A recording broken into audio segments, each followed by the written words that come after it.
தமிழ்ச் சொந்தங்களுக்கு அன்பு வணக்கம். தெய்வத்தான் ஆகாதெனினும் முயற்சி தன் மெய்வருத்த கூலி தரும் என்பதுதான் அந்த வள்ளுவப் பெருந்தகையின் வாக்கு. முயற்சி செய்தால் இந்த உலகில் முடியாதது என்று எதுவுமே கிடையாது. வறுமையோ, இளமையோ, குடும்பச் சூழலோ, ஊனமோ எதுவுமே வெற்றிக்கு தடையாகிவிட முடியவே முடியாது என தங்கள் வாழ்க்கை மூலம் ஜெயித்து காட்டி நிரூபித்தவர்கள் ஏராளம் ஏராளம். அந்த பட்டியலில் புதியதாக இணைந்திருக்கிறார் நெல்லையைச் சேர்ந்த 22 வயதான சுப்பிரமணிய பாரதி. திருநெல்வேலி மாவட்டத்தில் உள்ள விக்கிரமசிங்கபுரம் தான் இவரது ஊர்.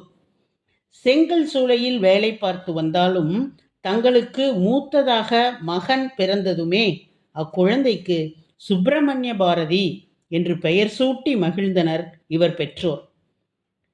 பெயர் வைத்ததோடு மட்டுமன்றி அவருக்குள் சிறு வயதிலிருந்தே கனவுகளையும் ஊட்டி வளர்த்து அந்த கனவு மெய்ப்பட எப்படி உழைக்க வேண்டும் என்பதனையும் சொல்லிக் கொடுத்து வந்துள்ளனர் அந்த பெற்றோர்.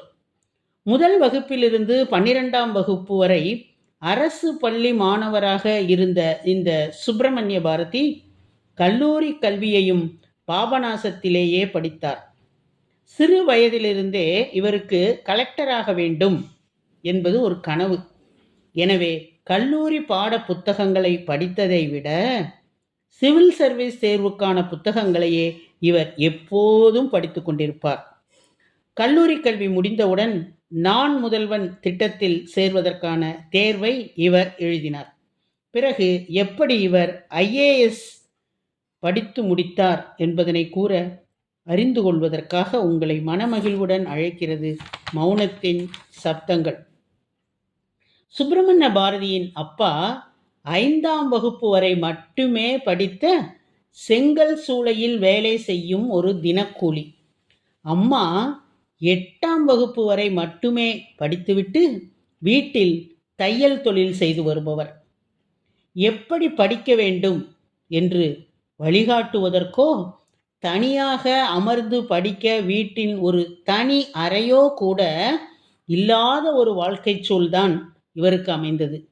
இவை அனைத்தையும் தன்னை உயர்த்துவதற்கான உந்து சக்திகளாக மட்டுமே எடுத்துக்கொண்டு தனது முதல் முயற்சியிலேயே சிவில் சர்வீஸ் தேர்வில் வெற்றி பெற்று 778வது இடத்தை பிடித்து IAS ஆகியிருக்கிறார் இவர். இந்த தன்னம்பிக்கை நாயகனை நினைத்தால் உண்மையிலேயே மிகவும் பெருமையாக இருக்கிறது. நான் முதல்வன் தேர்வில் இவர் முதலில் வெற்றி பெற்றார். படிப்பதற்கு சரியான அறை கூட இல்லாத இவருக்கு AC ரூம் கொடுத்து படிக்க வைத்தது தமிழக அரசு. அரசு அளித்த உதவித்தொகை இவருக்கு பெரும் உதவியாக இருந்ததாக மகிழ்ச்சியாக கூறுகிறார் இவர். அரசு பள்ளி என்பது வறுமையின் அடையாளம் அல்ல, அது பெருமையின் அடையாளம் என்பதை இவர் உணர்ந்து கொண்டார். அவர் அது குறித்து கூறுகையில், ஒரு அறை மட்டுமே கொண்ட வீடு, சிறிய வீடு எங்களுடையது. வீட்டில் அனைவரும் உறங்கிய பிறகு சமையல் அறையில் அமர்ந்து நான் படிப்பேன்.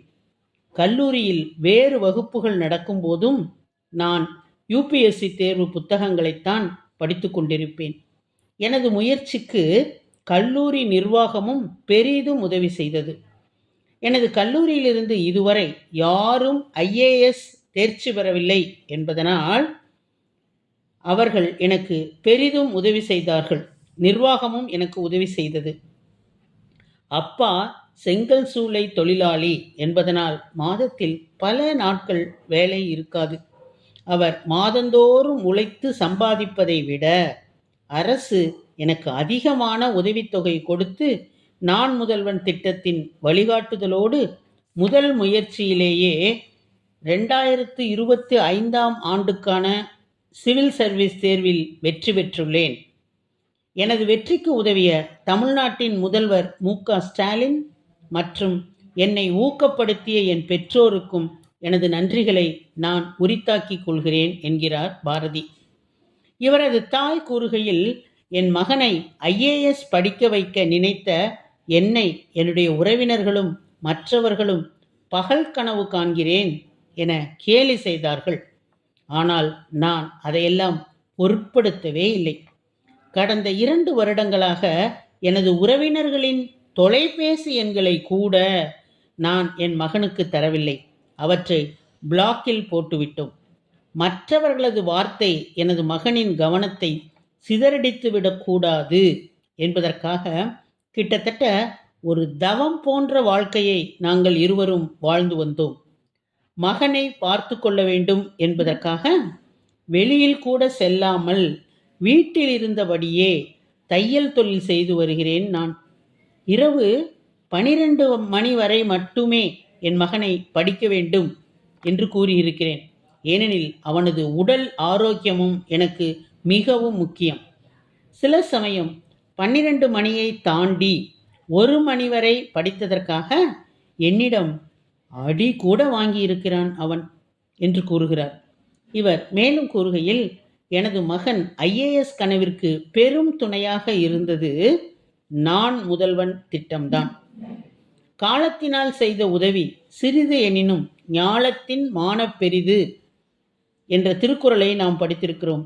ஆனால் முதல்வர் மு.க. ஸ்டாலின் செய்த உதவியானது 7 உலகங்களை விட பெரியது என மகிழ்ச்சியுடன் தொடர்கிறார்.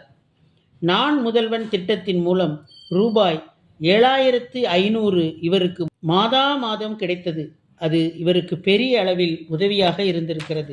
2025ஆம் ஆண்டுக்கான UPSC தேர்வு முடிவுகள் மார்ச் மாதம் 6ஆம் நாள் வெளியானது. நாடு முழுவதும் 958 பேர் தேர்ச்சி பெற்றுள்ளனர்.